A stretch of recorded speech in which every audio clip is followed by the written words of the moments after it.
Baik, selamat malam. Eh, Kita melanjutkan membaca thread-nya KG. Tadi pagi kita sudah menjelaskan beberapa hal. Tulisan Kanggung bisa kita nanti cek di part satu.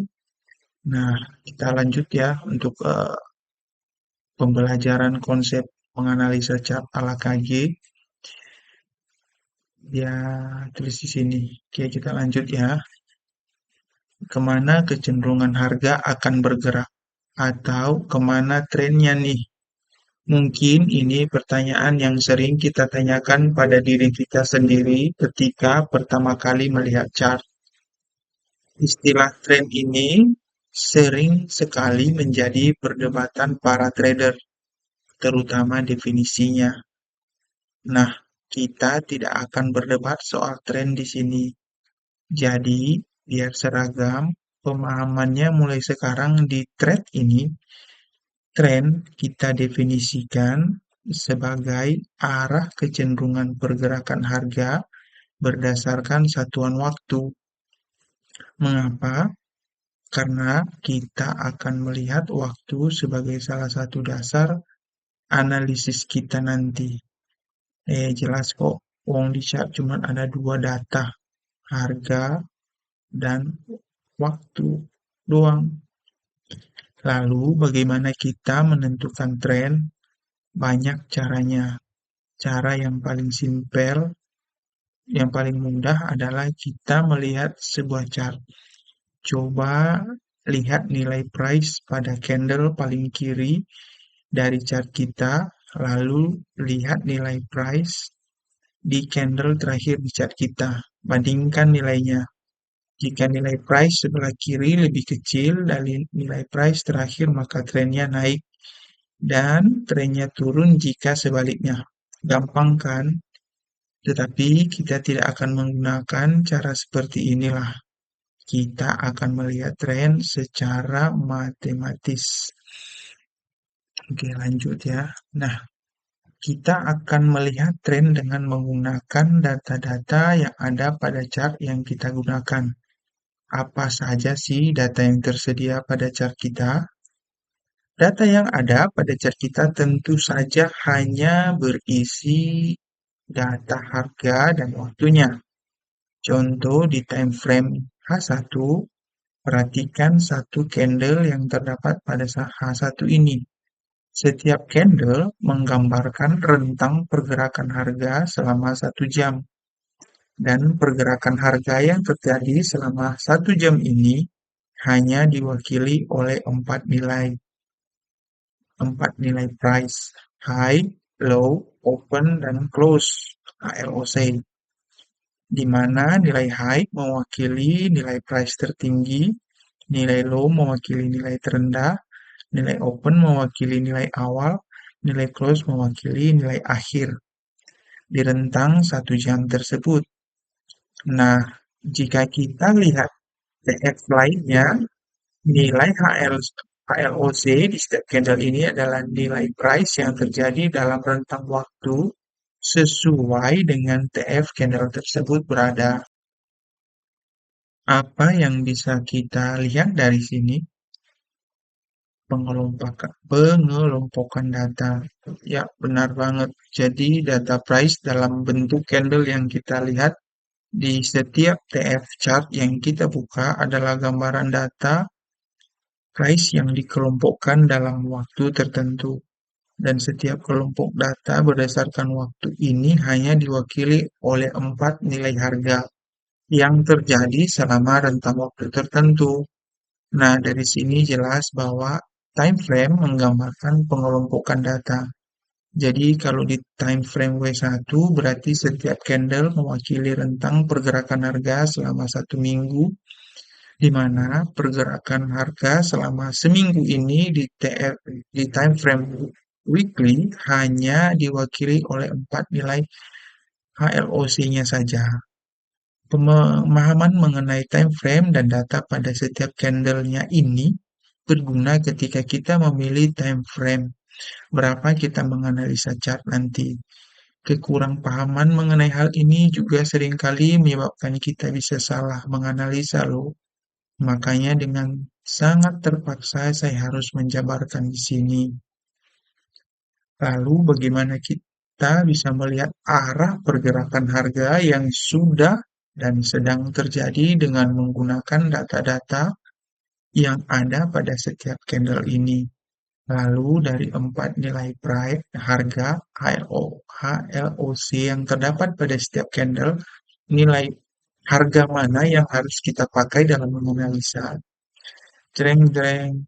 Oke, kita mulai masuk agak dalam di sini. Kita mulai dari pertanyaan kedua dulu. Nilai harga mana yang akan kita gunakan dalam analisa? Jawaban saya adalah semuanya. Empat nilai harga yang terdapat dalam setiap candle adalah sama nilai pentingnya. Mengapa? Karena keempat nilai high, low, open, dan close dalam setiap candle tersebut menggambarkan atau mewakili nilai-nilai harga yang terjadi dalam rentang waktu tertentu. Logikanya begini. Coba kita lihat satu candle di time frame monthly. Nah, dari candle ini saja misalnya ambil saja satu dari nilai high, low, open, close-nya. Katakan kita ambil nilai close-nya saja biar mudah. Kita contohkan misalnya nilai close harga candle USD Japan Yen bulan November 2007 adalah 111,10. Apa yang bisa kita baca dari nilai close ini saja? Apakah kita bisa memperoleh informasi lebih banyak lagi dari nilai close ini saja? Yang jelas, kita hanya mengetahui bahwa nilai harga pada akhir bulan November 2007 ditutup dengan nilai 111,10 untuk USD Japan Yen. Itu saja. Nah, coba jika dari satu candle tersebut kita juga melihat nilai high, low, dan opennya juga. Maka informasi yang bisa kita tangkap atau baca dari satu candle itu akan berbeda, bukan? Lebih banyak informasi yang bisa kita jabarkan dari empat data daripada hanya satu data. Nah, berangkat dari sini berkembanglah penggunaan data pada candle ini untuk analisa. Sehingga kita mengenal ada data median, high ditambah low bagi 2, tipikal, high ditambah low ditambah close bagi 3, weighted, high ditambah low ditambah close dibagi 4, dan lainnya lagi. Tetapi banyak juga trader yang hanya menggunakan satu data dalam candle untuk analisanya. Bolehkah ini? Sah-sah saja karena pembelian data dalam setiap candle yang nanti akan kita gunakan di analisa matematis dan statistik itu hak prerogatif yang menggunakannya, dan penggunaannya juga pasti memiliki alasan mengapa dia menggunakan data tersebut dalam analisanya. Kembali ke pertanyaan pertama dan kedua di atas. Kita akan menganalisa data dengan menggunakan persamaan rata-rata bergerak dengan mengambil data weighted pada setiap candle untuk melihat pergerakan price dalam rentang waktu tertentu. Nah, beruntungnya platform trading yang ada saat ini kebanyakan sudah menyediakan fasilitas ini berupa indikator siap pakai yang dikenal dengan nama Moving Average atau MA.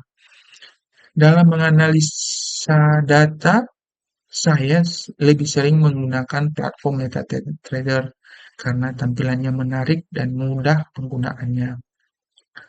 Apa sih moving average itu? Wih, kalau dijabarin dengan formulanya bahkan jelimet nih trade. Tetapi untuk detailnya teman-teman bisa baca mengenai rumus dan detail mengenai MA ini di site-site seperti babypips.com atau belajarforex.com atau tanya aja ke Mbah Google. Tapi yang jelas MA ini singkatnya menghitung nilai rata-rata bergerak dari sejumlah data tertentu.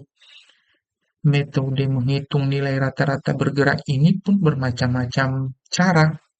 dan formulanya, sehingga kita mengenal ada metode simple moving average, exponential moving average, linear weighted moving average, dan sebagainya.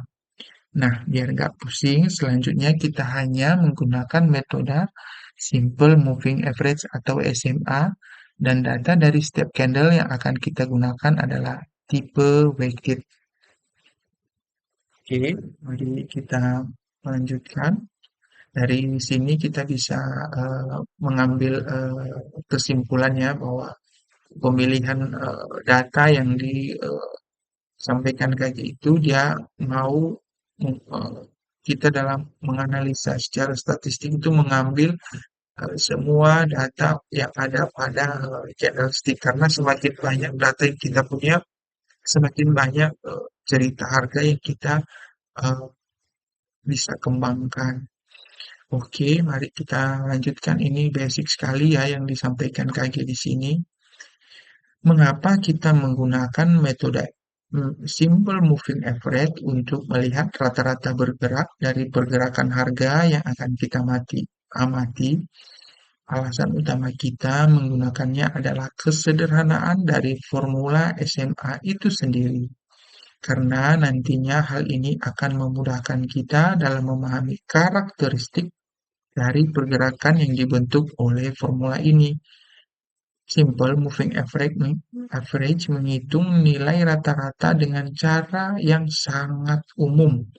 Contoh, katakan kita memiliki nilai 6, 8, 9, 4, dan 3. Maka nilai simple moving average-nya adalah 6 ditambah 8 ditambah 9 ditambah 4 ditambah 3 dibagi 5 sama dengan 6, di mana nilai pembagi 5 adalah jumlah atau banyaknya data yang dihitung rata-ratanya. Sederhana kan? Nah, gimana gambaran SMA di chart kita? Kita nanti sebetulnya sama saja dengan contoh tadi. Katakan kita menggunakan simple moving average dengan apply price-nya weighted high, low, close, close dibagi 4 dan periode 9. Ini artinya formula SMA secara otomatis akan menghitung nilai rata-rata high low close close per 4 dari 9 buah candle terakhir. Jadi setiap candle baru terbentuk, SMA akan menghitung nilai rata-ratanya. Dan platform yang kita gunakan semua sudah ditampilkan dalam bentuk garis. I love teknologi karena dulu mesti dihitung dan digambar manual. Nah, biar lebih paham, coba kita amati gambar di bawah ini. Amati dulu dan pandang baik-baik gambarnya ya. Coba pikirkan kemana harga akan bergerak nanti sebelum kita lanjutkan. Nah, ini gambarnya. Ini chart GBP USD.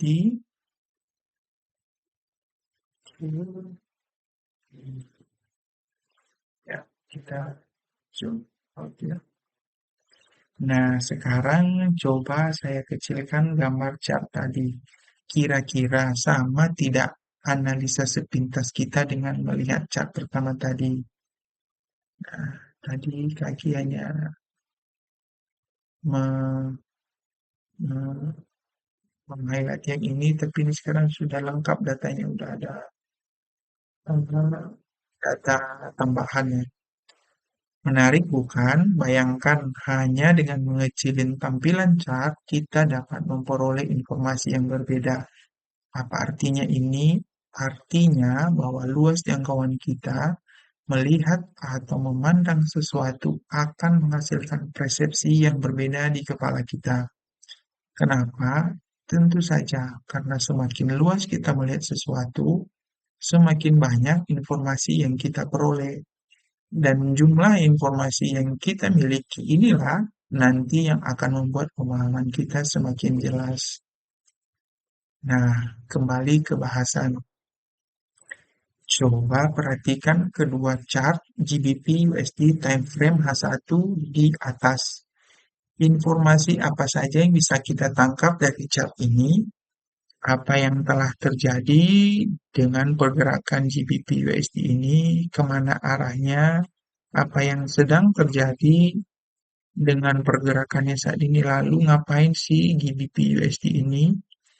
Sebagai seorang trader, hal pertama yang harus kita lakukan sebelum melakukan analisa adalah membuat sejumlah pertanyaan yang jawabannya kita butuhkan untuk menghasilkan keputusan yang berdasar. Tentu saja pertanyaan yang berhubungan dengan kegiatan kita ya, yaitu trading. Jadi bukan pertanyaan tentang jodoh. Kemana pertanyaan tersebut akan kita ajukan?